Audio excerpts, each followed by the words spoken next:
तो दोस्तों कुछ action movies, super hero movies और एक्शन सीरीज आई है जिनकी खबरें इकट्ठी हो चुकी हैं और मेरा व्लॉग थोड़ा सा लेट है जिसके लिए मैं माजरत चाहता हूं। तो जल्दी से वीडियो स्टार्ट करते हैं और आपको बताते हैं कौन सी मूवीज रिलीज हो चुकी हैं, आपको जाके देखनी चाहिए या नहीं देखनी चाहिए। और एक मैं आपको एक्शन सीरीज बताऊंगा जो कि आपको बहुत हैप्पी कर देगी। ये उन लोगों के लिए है जो कि मांगा सीरीज देखते हैं और नए सुपर हीरोज को देखना पसंद करते हैं। तो आगे बढ़ने से पहले चैनल को जरूर लाइक करें, सब्सक्राइब करें, बेल आइकन के बटन को दबाएं ताकि आने वाली वीडियोस का नोटिफिकेशन आपको मिलता रहे। तो सबसे पहले जिस सीरीज के बारे में मैं बात कर रहा था वो थी यो यो हकुशो, एक जापानी मांगा सीरीज है जिसे योशिरो टोगाशी ने लिखा है और इसकी इक्कासी की है। ये सीरीज योसोके इरिशी की कहानी सुनाती है जो एक नो उम्र मुजरिम लड़का है और एक बच्चे की जान बचाने की कोशिश में एक कार से टकरा जाता है और मर जाता है और फिर इसे जिंदा करके स्पिरिट डिटेक्टिव के तौर पे वापस भेजा जाता है इन शैतानों को रोकने के लिए जो शैतानी दुनिया को जमीन से जोड़ना चाह रहे होते हैं। तो इसमें आपको नए सुपर विलन्स और हीरोज मिलेंगे जिनका बहुत अच्छा यूनिक फाइटिंग स्टाइल आपको देखने को मिलेगा। हिंदी डब में भी ये सीरीज आपको मिल जाएगी। इसके अलावा मूवी रिलीज हुई है गॉडजिला -1 और ये मूवी मैंने देखी है और मैं आपको सिर्फ इतना कहूंगा कि अगर आप इस मूवी को देखने का इरादा रखते हैं तो ना देखें, क्योंकि इससे पहले जितनी भी गॉडजिला के मौजू के ऊपर मूवीज बन चुकी हैं उनका स्क्रिप्ट ज्यादा स्ट्रॉन्ग, उनका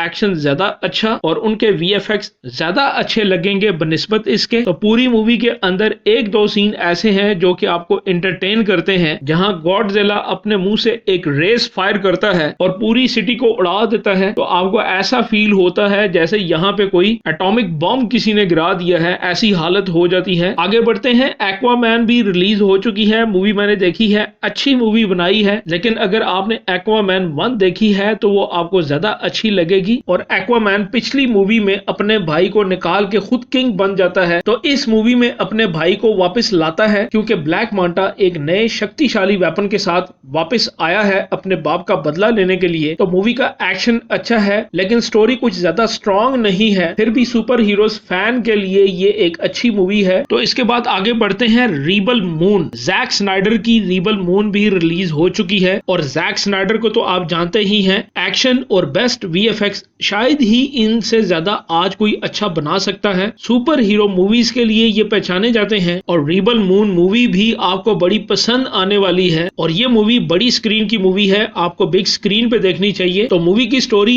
एक कोरा नामी लड़की के गिर्द घूमती है जो अपने लोगों को मदर वर्ल्ड से बचाने के लिए टीम बनाती है लड़ने के लिए। और इस मूवी का अभी पार्ट 1 आया है, यानी इसका पार्ट 2 भी आएगा और ये मूवी आपको हिंदी डब में आसानी मिल जाएगी। तो मैं आपको रेकमेंड करूंगा जरूर ये मूवी देखें। आई होप आज का ये व्लॉग आपको पसंद आया होगा।